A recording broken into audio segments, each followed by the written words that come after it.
We interrupt our program to bring you this important message.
Good evening, everybody. Welcome to episode 96 of Vikings Uncensored.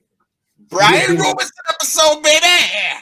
We are getting ever closer to that big 100. Best to wear 100. No one. Nobody. We've actually got a ton of NFL news to go through here this week. So hit that first. Then we're going to take a look at the Vikings pending free agents a little bit later on. And, of course, we got a Brunswick best. My team. Of course, we got a Brunswick's best later, and we'll probably throw a few other things in here along the way as we go. So with that, of course, we are recording on Wednesday here, and the breaking news of the day, exactly 365 days from the time he did it the first time, Tom Brady has officially retired from the NFL. For good. And 3 months from now, he'll return to the NFL for evil. Nice. I mean, you know, when you saw him do it last year, he kind of seemed like he was conflicted about the whole situation. But watching his deal today, I think he's done. I didn't watch it, so I can't say it for sure. I didn't watch the whole thing, but I watched a couple of clips, and it seems like he's decided that it's time. So, and of course, he's got a very lucrative broadcasting contract with Fox Sports to go into the booth. So watch him take a year off and come back next year. We'll talk about that in a minute here too. But then on to some of the other news, of course, NFC Championship game this weekend. San Francisco quarterback Brock Purdy suffered a complete tear of the UCL ligament in his throwing arm. Brock Purdy. That wasn't nice. But said on Wednesday that he's going to Young was in the parking lot working out for the game. Yeah, he tweeted halfway through the game, "I'm warming up if you need me." Yeah. Anyways, continue. All right. But anyway, with the torn UCL ligament, Brock Purdy is going to have Tommy John surgery and will likely miss the entire 2023 season. That's rough for a 7th-round rookie, man. Mm-hmm. I mean, for anybody, obviously, but for being a 7th-round rookie, even worse, just trying to make a spot on a team to begin with, get in that spot, and then having this happen to you. Yep. And I mean, I feel bad for San Francisco that, I mean, not only did they lose, bad for them, but I mean, not only did they lose their third-string quarterback, their fourth-string quarterback suffered a concussion, and then they had to put the third-string quarterback in who was physically unable to throw the ball. I think the NFL needs to revisit the old third quarterback rule that I absolutely agree with you there, bud. Where they don't take up a active roster spot. Exactly. the way it was back in the day. It was that way. But if your third string quarterback came into the game, then your first and second stringers were not allowed to come back into the game. I remember that. Yep. I think about 10 or 15 years ago, they abolished that rule. I believe. Yeah, it's been a while now, but yep. That's definitely something I think the competition committee needs to look back into again this offseason. But now the coaching carousel in the NFL is starting to take a little bit of shape. Carolina started it off hiring former Indianapolis Colts head coach Frank Reich as their new head coach. Kind of reminds me of the Washington hire of Ron Rivera. Kind of. Yeah. Then also this week, San Francisco 49ers defensive coordinator DeMeco Ryans was named the new head coach of the Houston Texans. Good for DeMeco Ryans. He deserves a job somewhere. I'm happy for him. I wish we could have. I'm happy that we have KOC, but DeMeco Ryans is right there next to him on the list for me personally. Yeah, I think the guy is going to be a very good head coach. Now, in Houston, and we talked about this last week. It's one of the more undesirable jobs in the league, but he's going back home. That's where it all started for him. Yep, he played there for like 6 years, I think it was. So, and he played well at that. Yeah, he did. He was a very good player. Then the big news in the coaching carousel this week: Denver has their new head coach after chasing speculation too on this for a little bit. Yeah, after chasing several candidates, they had interviewed Jim Harbaugh. He said no thanks. They actually flew to Michigan, and it almost sounded like it stood outside his door. Are you sure you don't want to do it? Are you sure you don't want to do it? Yep, and he still said no.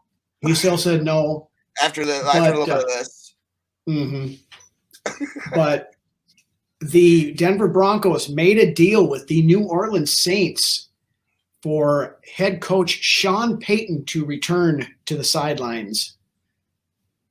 Now, the compensation on this, the Saints get a 2023 first-round pick, which is pick 29, a 2024 second-round pick. Denver's just tossing out picks like they don't fucking matter anymore. Yep. And then Denver gets back a 2024 third-round pick. You get a high pick. You get a high round pick. You get a high round pick. We don't want high round picks for the next decade. Well, they're not going to have anything because they gave up 14 players and 6 draft picks for Russell Wilson last year. So yeah, that's where my joke came from. Right, I know. Just reminding the viewers in case they don't remember the whole situation. But then on top of the official numbers aren't out yet, but they're saying that Peyton is going to be making between $17 and $20 million a year. I can't stand Sean Payton. I can't either. And I hope Russell Wilson is as cooked as he looked like he was this year, and that entire organization burns down in flames. Well, if as much as I hate the guy, if Peyton can do what he did with Breeze, then Denver's going to be just fine. You know, as much as I dislike the coach himself, he knows what he's doing. And I bear just to be clear on my previous comment, I bear no ill will to the Denver Broncos organization other than the fact that Sean Payton is now their head coach. Bingo. Then in a bunch of coordinator news, one of the guys we interviewed, former Saints defensive line coach, co-defensive coordinator Ryan Nielsen, is now the new defensive coordinator with the Atlanta Falcons. Woo! Yeah, I wasn't. Last on my list, man. So he was second to last because I'd. I don't know if it was the mustache or what it was, or the Seth Green, aura around the dude, but I don't know. But I would have put him above Mike Pettin, I think, but. Yeah, I don't know. I don't want anything to do with Mike Pettin either, but anyway, he's off the list. Vic Fangio, earlier in the week, it was reported that he was going to the Miami Dolphins to be their defensive coordinator. Right. Then there was a rumor then he came out and said, no, nothing is official yet after all that rumors had gone through. That's rough. And then there was a rumor that came out that he may go to San Francisco to replace D'Amico Ryans. Well, he's been there before, right? He was there when Harbaugh was there, right? Yeah, I think he was. Yeah. But damn it. But now to make things even a little more interesting, after Sean Payton got the head coach job with Denver, now it's popped back up that Payton wants him to be his defensive coordinator, which to me would be a little bit weird, getting fired from the team as their head coach, being gone for a year, then coming back as the defensive coordinator. That'd be like if Childers was our offensive coordinator. Yeah, or if we'd hired Mike Zimmer to come back and be the defensive coordinator now with our opening this year. Which some fans out there were saying. I've heard it. All I can say to that is no, thank you. Maybe this year just to hold us for a bridge to another guy. I would. Why even talk about it? It's just so you don't do bridge coaching. But anyway, moving on. The Dallas Cowboys and offensive coordinator Kellen Moore mutually agreed to part ways. Yeah, apparently he didn't stay on the market too long, though. No, he was unemployed for about 6 hours, and then the Los Angeles Chargers hired him as their offensive coordinator. He'll be a hot name in 2024, I think, as far as head coaching goes. Well, depending on how he shows out in LA, of course.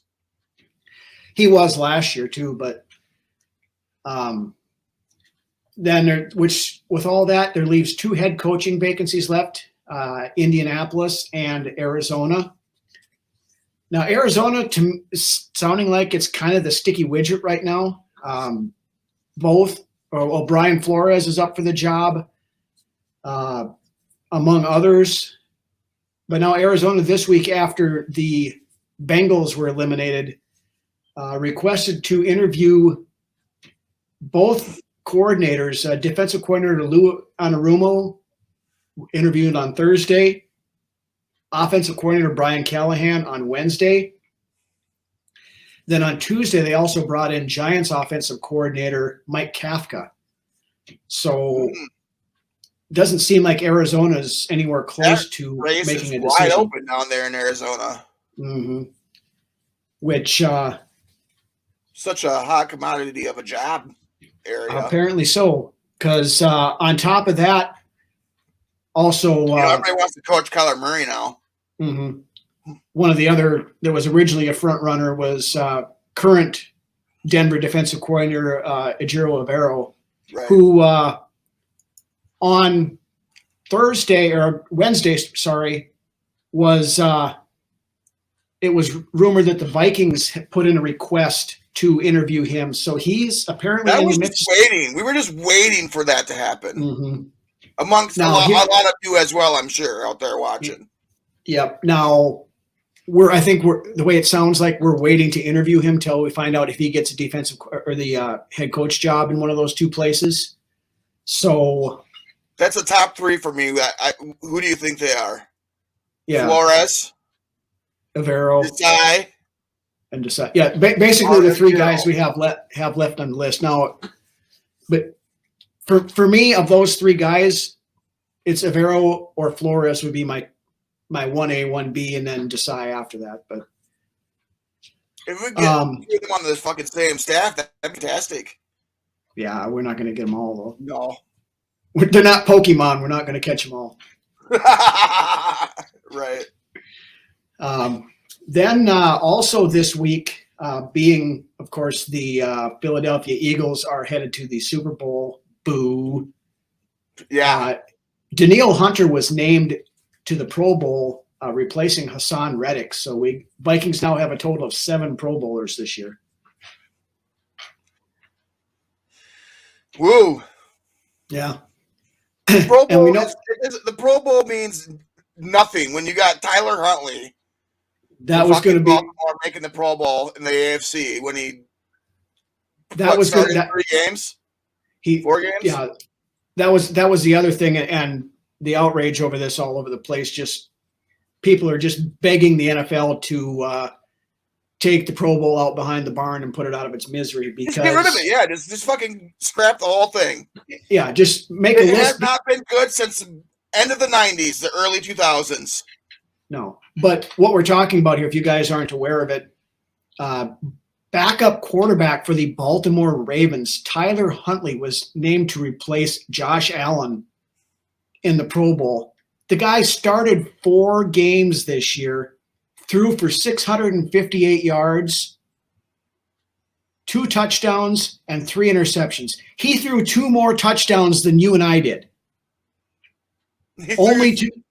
1 more interception than he threw touchdowns, and he only threw 2. Yeah. We could have made the Pro Bowl, dude. Yeah, absolutely. We should have. I mean, I can go out there and throw for 2 touchdowns and 3 interceptions, maybe. Make it 4. Yeah. But anyway, another Vikings tidbit. Earlier in the week, they signed defensive lineman Sheldon Day to a reserve futures contract. 6'1", 285-pound defensive lineman, could fit in the defensive tackle rotation.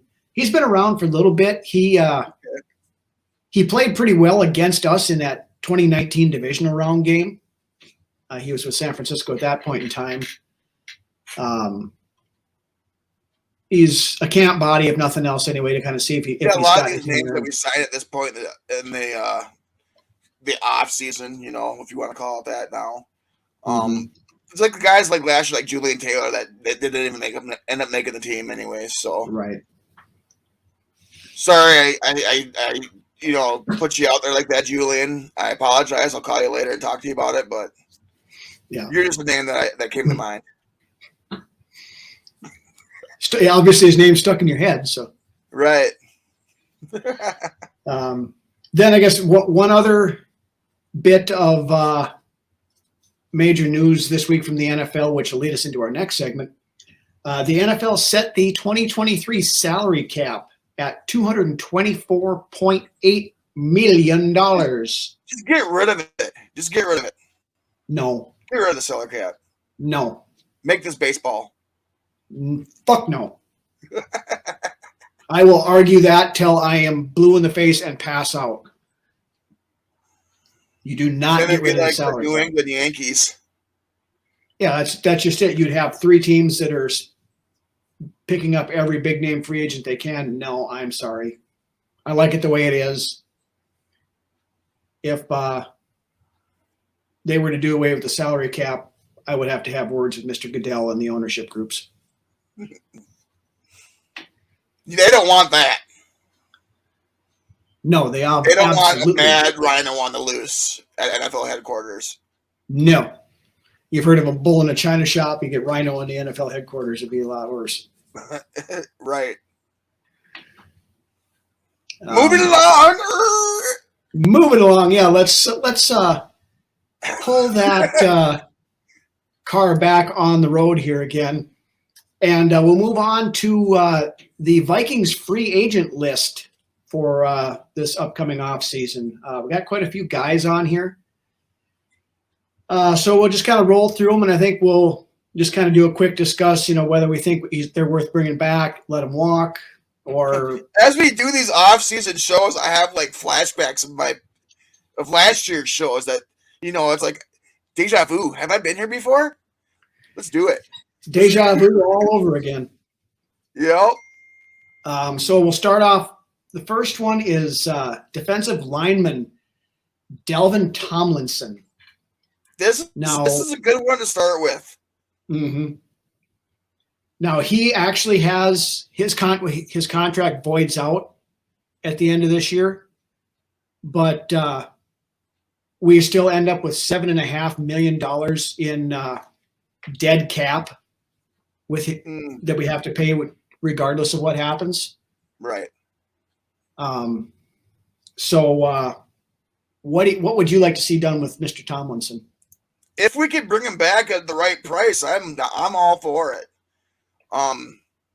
He obviously changed the running game. When he was out, we looked like shit against the run. When he's in, we at least look middle of the pack, I believe, anyways, as far as the run defense goes. And just saying that tells you how much he impacts the game. So if we could bring him back at the right price, which would be, the average price at the going rate for a defensive tackle, then I'd be okay with that. Maybe 3-year extension. He's kind of starting to get to that age where he's probably just hit his prime, and you're maybe looking at 4 more years of good production. Yeah. I don't know if I would go with 3-year. I might go a year or a year or two, depending upon what we could get him for. 3 or less, I'd be down with that. Yeah. Yeah. I'm not gonna 2 years would be okay too. That I like the sound of that as well. Yeah. I'm not gonna lose any sleep if he doesn't come back. But. Exactly. I'd like to bring him back, but at the right price for sure. Right. Then the next one, cornerback Patrick Peterson. See, now I think you move forward with the guys that you got right now on the roster outside of Peterson. Let him go somewhere else if he wants to continue to play. In my humble opinion. Let him go. I would let him go. I would offer him the veteran minimum to stay a year just to have his presence in the locker room, not expecting to start. You got to earn your spot on the team just like anybody else. But I'd be okay with seeing him walk. Yeah. In all respect of Patrick Peterson and what he has done as an NFL player and what he did with this defense this year, I'm sorry, but you got to turn the page. I love the guy's leadership and things like that, but and for the good plays that he made, there were a lot of plays we saw out there this year where he was getting torched. Me and you would go back and forth during games where we would just we'd be able to point out the plays where it happened, where he did get torched, where a lot of these young burners he can't run with like he did back when he was younger. Yeah, so I'm okay with letting Peterson walk. I know there's rumors that he might be interested in going to Atlanta. By all means. Then thanks for what you did here, but if you decide to go somewhere else, these 2 Purple fans are okay with it. So thank you for your service, and if you come back, great. But it's got to be on our terms. But I'm fine letting him go. Bingo. Okay, then speaking around the cornerbacks, the other free agent cornerback is one Duke Shelley. You got to resign this guy. He earned his spot and a role on this team. And I believe when his teammates seen him play like he did this last year, he could be one of those cornerstone pieces on that defense that, a good leader down the road as well as a good veteran presence down the road. A couple of years. Yeah. My mind, Duke Not Shelley a lot of wear and tear on his body either, excuse me. Not a lot of wear and tear on this dude's body either because he didn't get used much in the last, I think, 3 years he's been in the league. So yeah, something like that. But for me, Duke Shelley is priority 1 on this free agent list.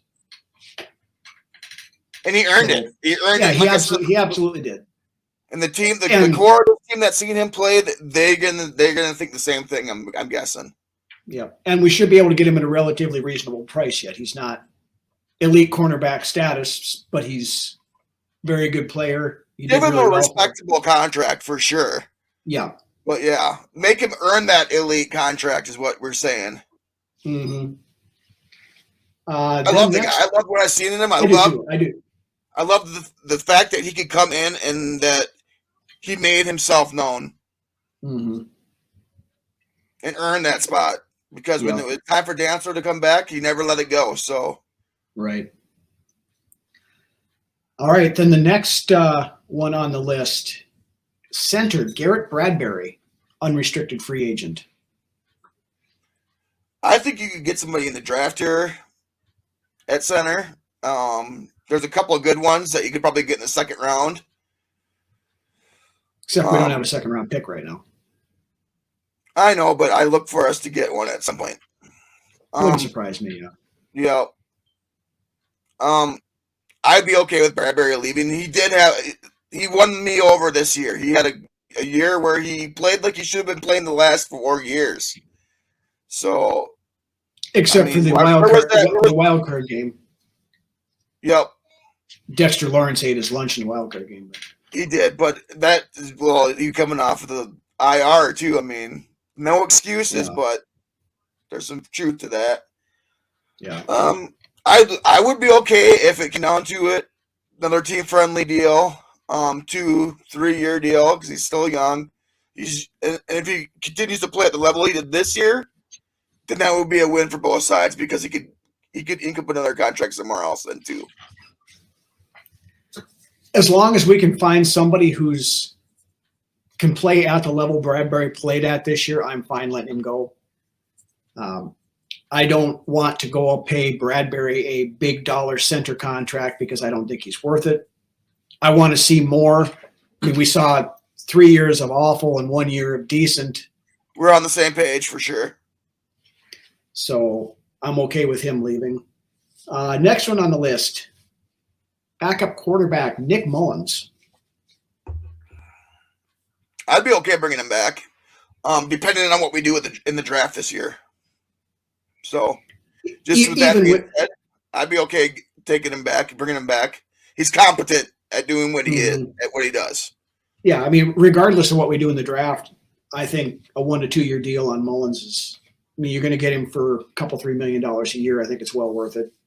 Especially now, there's no limitations on when a player can be put on a practice squad and when they can't, because it used to be a time where you could only be in the practice squad until you were like in your 4th year in the league, and then you couldn't be on the practice. You weren't eligible for that no more. Right. Now, since COVID, they've kind of been more lenient on that rule, or they just kind of abolished it, I believe. Yeah, they got rid of that altogether now. So yeah, if we could do that, and he could sit on the practice squad and marinate or whatever, what have you, then yeah. Or the rookie Art Mullins, whatever.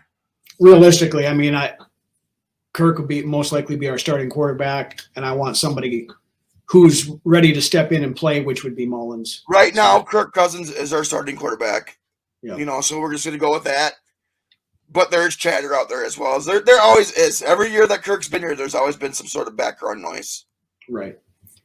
But he's our quarterback until he's not, and he's not on this list, so we're not going to get into a Kirk discussion right now. So then the next one on the list is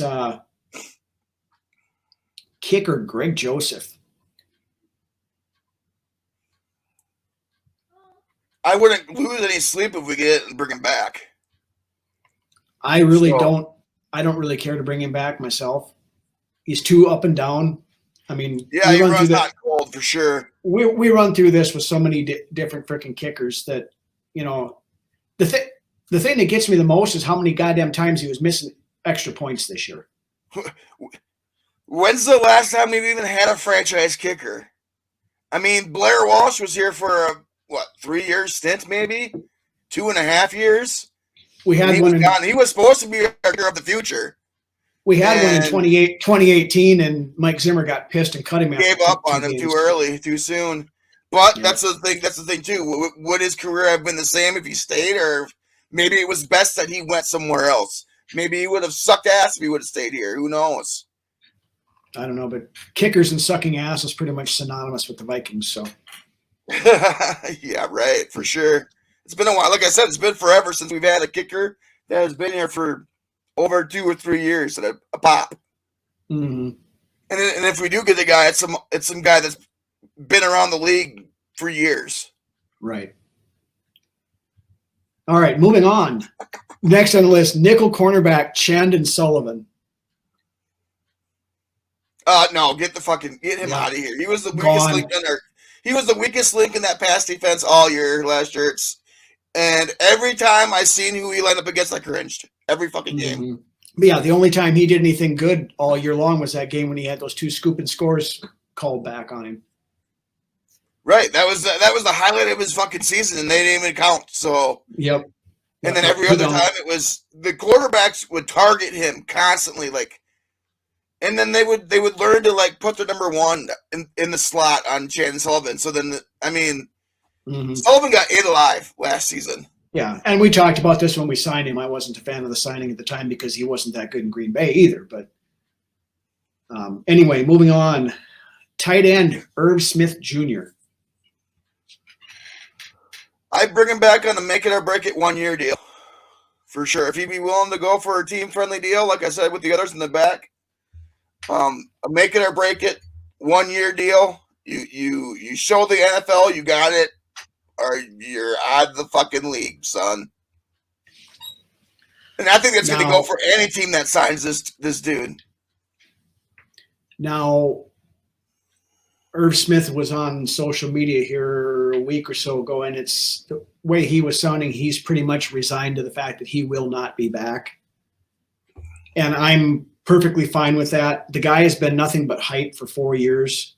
And we've got 4 years. Oh my God, he looks so good at training camp. Oh my God, have you seen him with his shirt off? Holy shit, this guy's got the body of Adonis, but he's soft. The dude can't stay fucking healthy. Yeah, and now he's dropping balls. That doesn't help. That doesn't help his fucking confidence any when he's dropping balls when he is out there. So, no, I mean, I wish him the best, but I'm ready to wash my hands of him. Right. I feel that way too. But like I said, you come back on a 1 year prove it deal, I'd be okay with that. I don't think so. Then next on the list, defensive lineman Jonathan Bullard. Just a name to me. Yeah. Depth signing at most, but there again, don't care either way. Backup center Austin Schlottman. Just another guy to me too. I mean, we got some looks at him this year, and I don't know. I'd almost rather go with Sokol just because he's younger and there's more. You can and more time to see what you have in him than what there is with Schlottman. Schlottman is just a jag. He's just a guy. A lot of these guys, they're kind of $5 movie bin at Walmart type free agents, so you can find those anywhere. The next one on the list is long snapper Brian DePaula. I'd like to bring him back. He's a few on the list that I would like to actually try to make a deal. And for a long snapper, you can usually make a pretty good deal, team friendly or not. So, I agree. More so than not. Excuse me. Right. And long snapper they get paid fucking $100 million contract. So. No, I think they try to bring him back. The next one on the list, running back Alexander Madison. Between the two big heads of our running back stable, he'd be the one I'd want to bring back. But if we don't bring either or back, I'd be okay with that too. It's a fresh start. I think Madison's going to get a decent contract from somebody.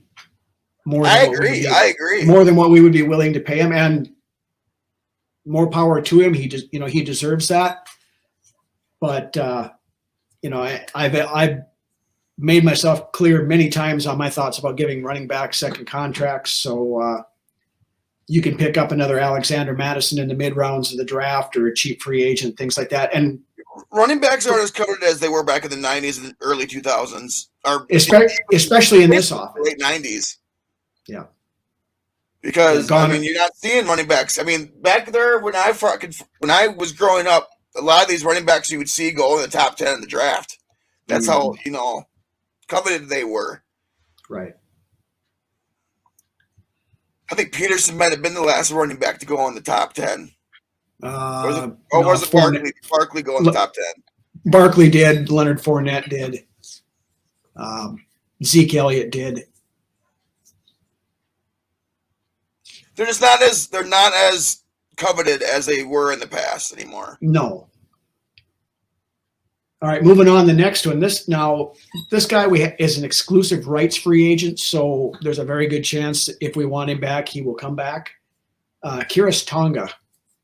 I would love to get him back on this defensive line. Yeah. and keep developing him because this will only be his third year in the league. So I would love to keep him. And he's the closest thing we've got right now to a prototypical nose Run tackle. stuffing defensive tackle. Yeah. And just I thought he manages his space really well. Yeah. And I thought he played pretty well. He's reaching out and he's grabbing your ass. Mm-hmm. So yeah, I'd like to have him back too, and I think he probably will be back, at least in camp. He could work himself up into the upper tier of defensive tackles in this league if he keeps working at what his craft is. I believe he's got that potential. It's just he could get there. Just let's see where it goes. I would definitely want to bring him back. Yeah, at least if not a good rotational guy. Right. All right. Next one, another exclusive rights free agent, offensive tackle Blake Brandel.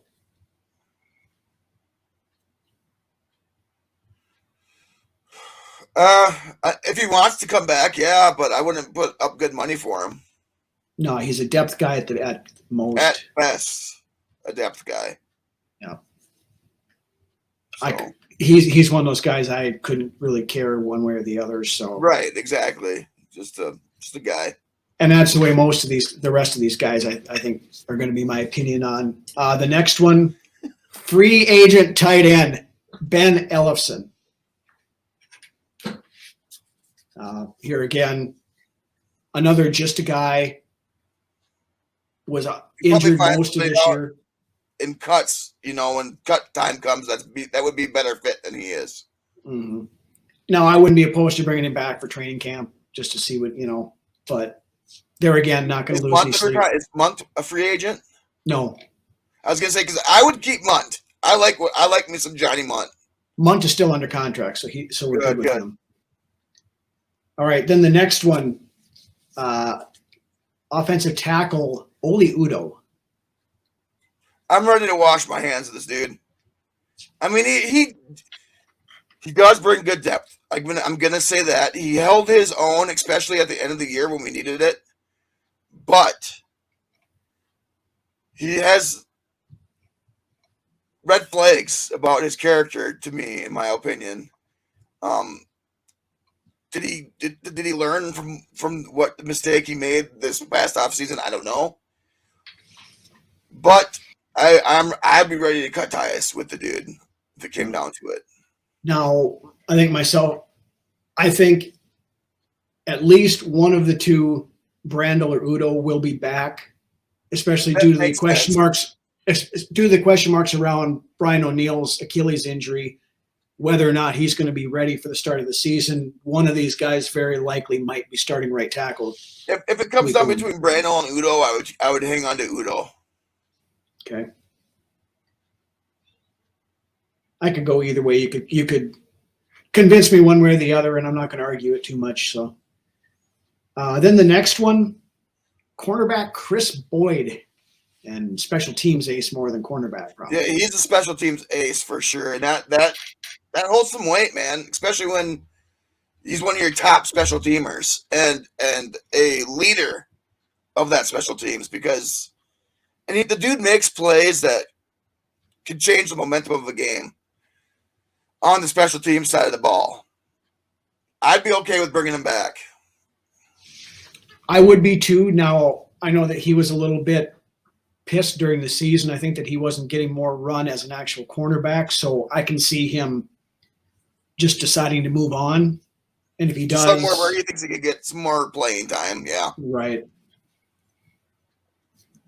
There's the people that embrace that special team spot, like Chris Walsh, and then there's people like Chris Boyd that think they deserve more. Like, it's just, I can't say what he thinks about special teams, but people that take it for granted, that think that they deserve to be somewhere else.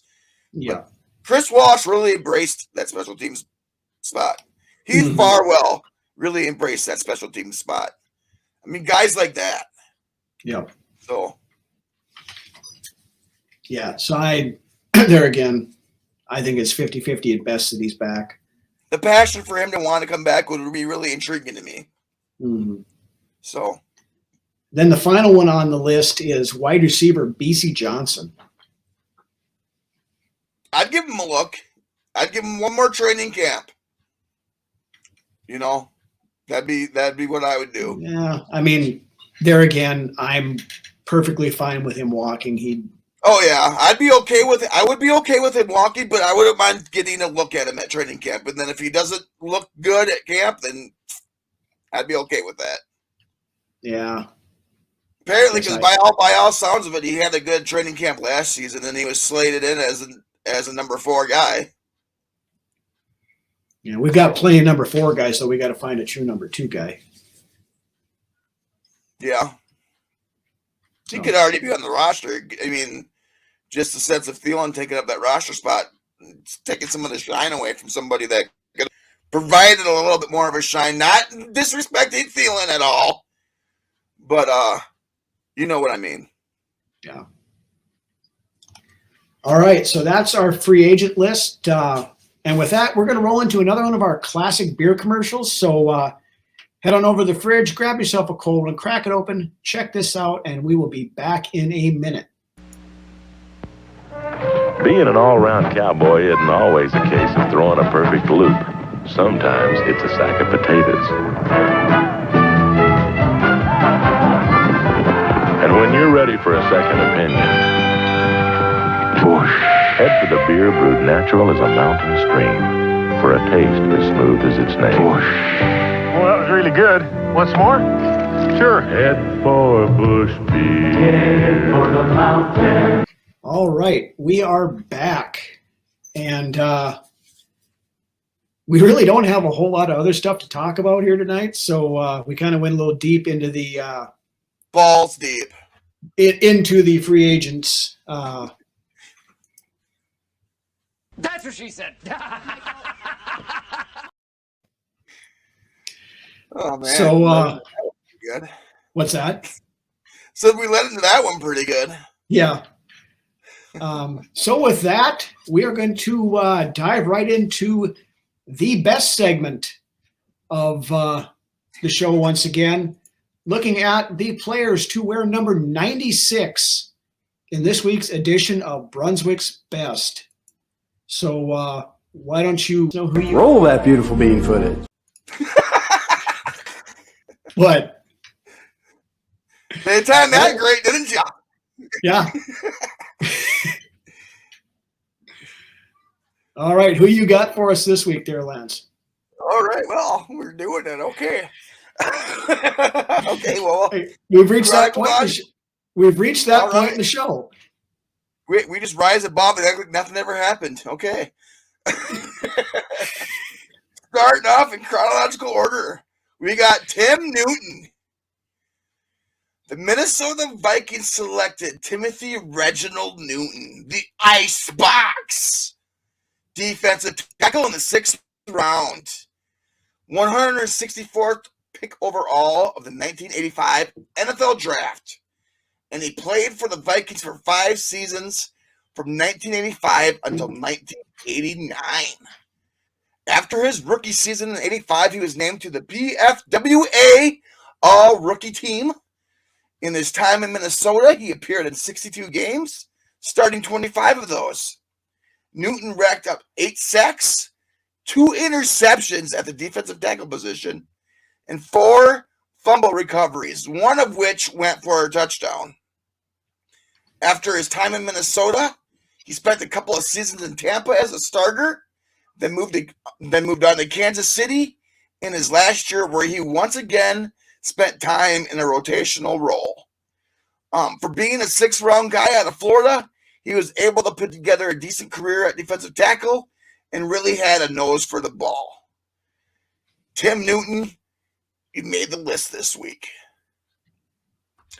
Scuttling right along here into number 2, we got Mr. Jerry Ball. Now, Ball played in the NFL for 13 years. He recorded 32.5 sacks during his career, most of them coming as a nose tackle with the Detroit Lions. Now, despite this fact, Ball spent his entire career being double-teamed and often triple-teamed by opposing teams.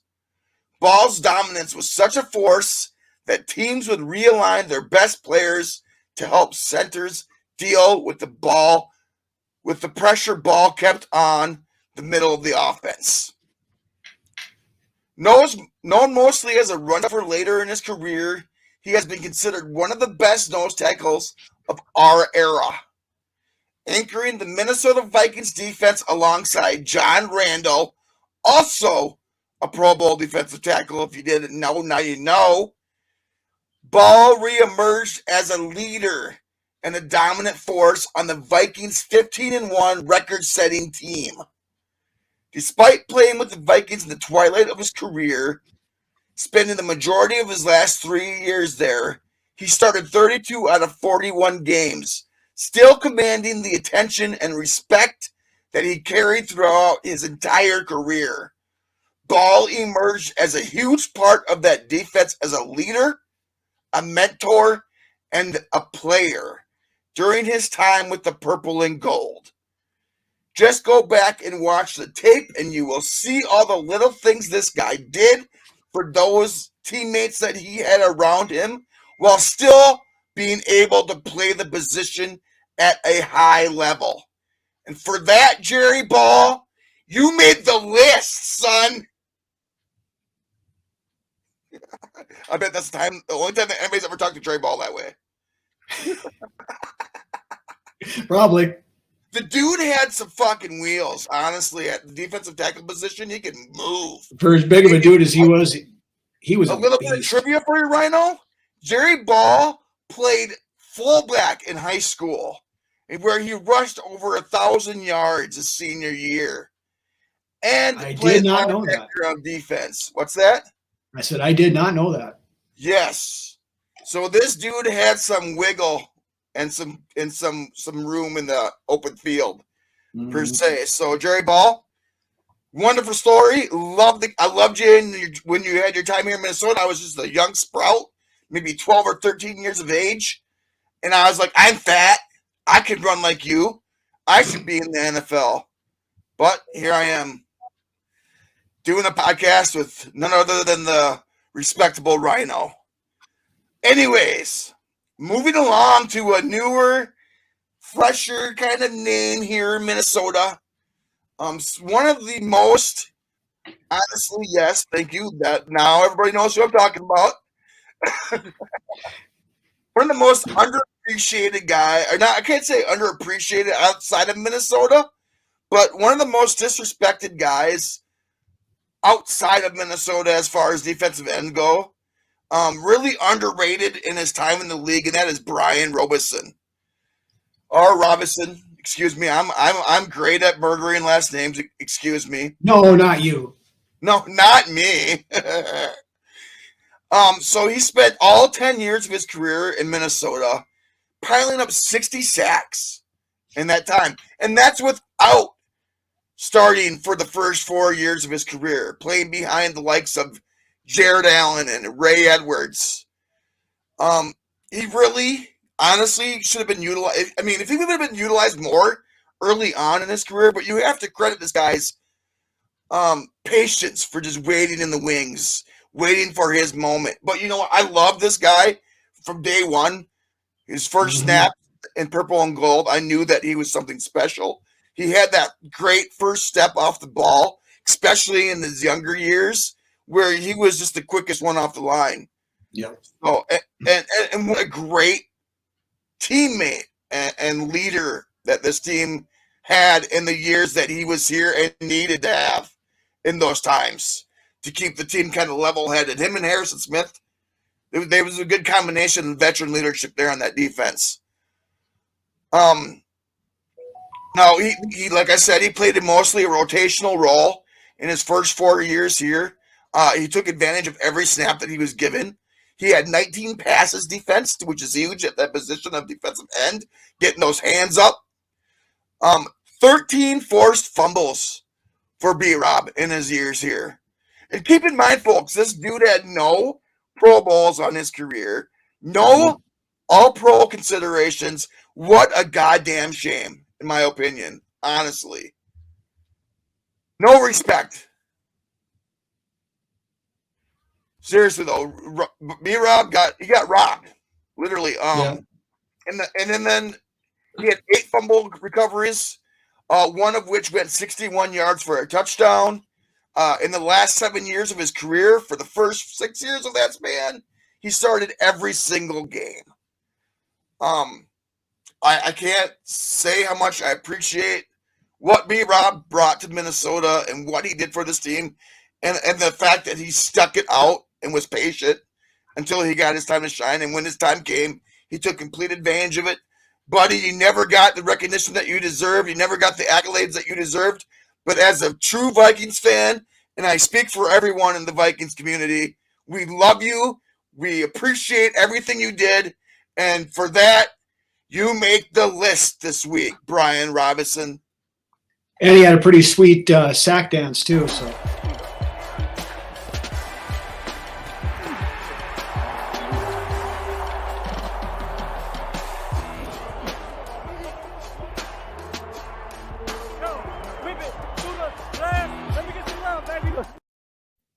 Just silky smooth, dude.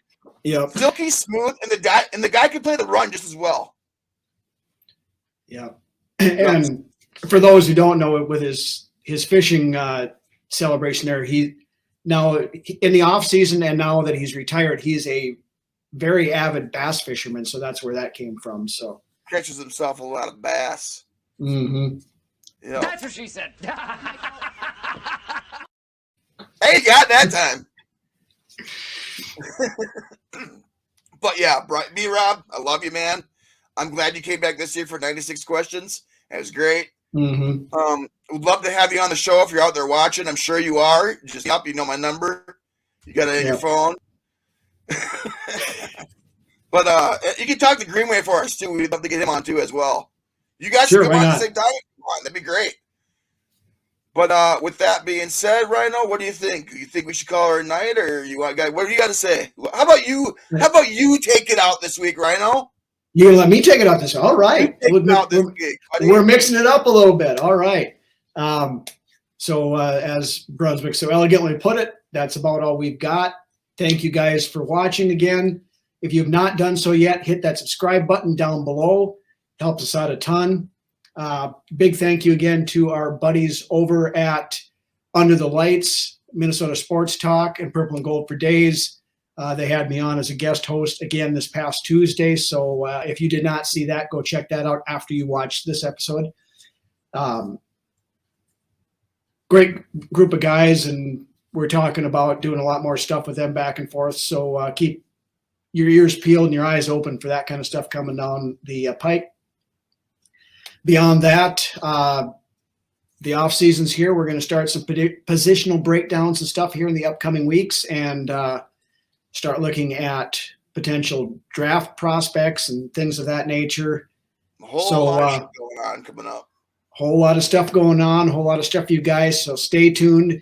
The off season might be here, but we are not stopping. We're going to keep going, and we're going to bring you all the Vikings news, speculation, rumors, whatever we can find, stories. We're going to bring it to you this off season. So with that, we're going to have something for you. So with that, thanks again, everybody, for watching, and have a good weekend. Skull.